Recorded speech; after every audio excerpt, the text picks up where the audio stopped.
Hi guys, welcome to new blog. তোমরা কেমন আছো? আশা করি তোমরা ভালো আছো আর আমি খুব ভালো আছি। আজকে আমরা চলে গেলাম নৈহাটি বড়মার কাছে। আমি, মাম্মাম এবং বউ তিনজনে মিলে পুজো দিতে। তা এখানে দেখতে পাচ্ছ মাম্মাম, বউ এবং আমি তিনজন মিলে আমরা রেডি হয়ে গেছি। রেডি হয়ে আমরা সকাল সকাল বেরিয়ে পড়ব নৈহাটি বড়মার কাছে পুজো দিতে। তা চলো আমাদের সাথে থেকো এবং ব্লগটা দেখতে থাকো। এখানে আমরা প্রথমেই অটো করে যাচ্ছি আমরা শ্যামনগর স্টেশন। এখান থেকে আমরা উঠব ট্রেনে। তা আমরা ট্রেনে উঠেছি, দেখতে পাচ্ছি এখানে মাম্মামের জীবনের প্রথম ট্রেনে ওঠা এটা। মাম্মাম এই ফার্স্ট ট্রেনে উঠেছে, ট্রেনে করে যাচ্ছে নৈহাটিতে। তা দেখতে পাচ্ছি এখানে আমরা এবার ট্রেনে করে নৈহাটিতে আমরা চলে আসছি আস্তে আস্তে। এখানে নৈহাটি জংশনে আমরা চলে আসছি। এবার ট্রেন থেকে আমরা নামবো।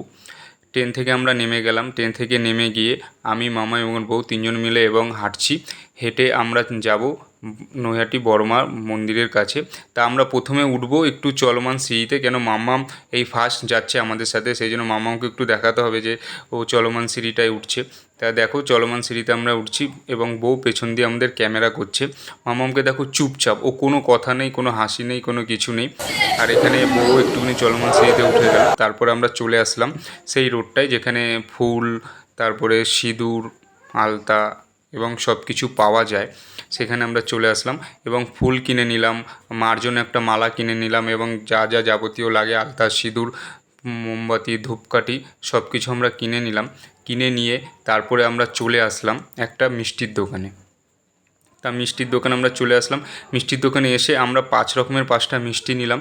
5টা মিষ্টি নিয়ে তারপরে আমরা যাব বড়মার কাছে। কিন্তু যেতে যেতে আমরা দেখতে পেলাম যে এখানে একটা স্কুলের অনেক ছেলেরা সব লম্বা লাইন করে দাঁড়িয়ে আছে। আমরা ওদের জিজ্ঞেস করলাম, ভাই তোরা কোথায় যাচ্ছিস? ওরা বলতে পারছে না নিজেরা। তাহলে যাই হোক, ছাড়ো ওটা। তা আমরা এখন যাব বড়মার মন্দিরের কাছে। পুরো দেখো বড়মার মন্দিরের কাছে চলে এসেছি। এখানে অল্প লাইন ছিল, বেশি লাইন না, অল্প লাইন ছিল। আমরা কিছুক্ষণ লাইনে দাঁড়ালাম। কিছুক্ষণ লাইনে দাঁড়ানোর পরে তারপরে বড়মার মন্দির এখনও খোলেনি, আমরা তাই লাইনে দাঁড়িয়েছিলাম। তা বড়মার মন্দির খুলবে তারপরে আমরা ভেতরে ঢুকবো। তা আমরা চলে গেলাম ভেতরে, তখনও কিন্তু বড়মার মন্দির খোলেনি। আর এখানে ঢোকার আগে একটা নমস্কার দিয়ে নিলাম, নমস্কার দিয়ে তারপরে বড়মার মন্দিরে ঢুকলাম। তো দেখতে পাচ্ছ যে বড়মার মন্দির এখনও খোলেনি কিন্তু। তা কিছুক্ষণ পরে বড়মার মন্দির খুলবে, তারপরে আমরা পুজো দেব। এবং এখানে আমরা দাঁড়িয়ে আছি এবং অনেক লোক তারাও দাঁড়িয়ে আছে। এখানে আরতি হচ্ছে, পুজো হচ্ছে। পুজো হওয়ার পরে তারপরে আমরা গোত্র, তারপরে ফুল, বেলপাতা এবং মিষ্টি দিয়ে মাকে পুজো দেবো এখানে। কিন্তু এখানে অনেকক্ষণ ধরে পুজো হচ্ছিল, আমরা এখানে অনেকক্ষণ ধরে দাঁড়িয়েছিলাম।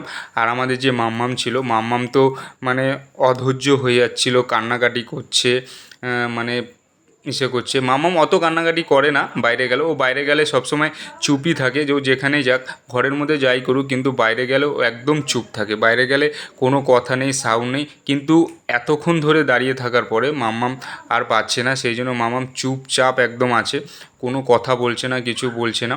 এবং অন্য কারো কিছু ফুলের সে সাজিয়ে আছে, সেইটা ধরে ধরে টানাটানি করছিল। মাম্মাম একটু দুষ্টুমি করছিল, তারপরে একটু কান্নাকাটি করছিল। আর যখন আরতি হচ্ছিল তখন ফ্যানটা বন্ধ করে দেওয়া হয়েছিল।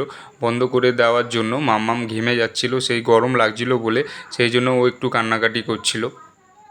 তা তোমরা এখানে দেখো মার এখানে আরতি দেওয়া হচ্ছে, আরতি করা হচ্ছে এখানে।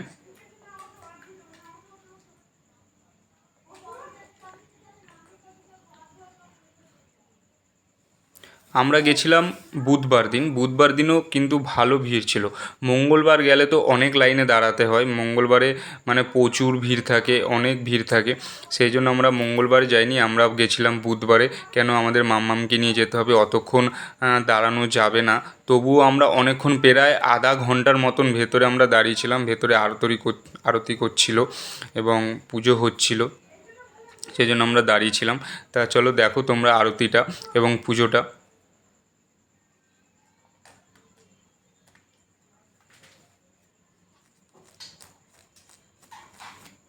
আর একটা কথা বলতে চাই যে আমাদের চ্যানেলটাকে সাবস্ক্রাইব করে দিও, লাইক কমেন্ট শেয়ার অবশ্যই করো।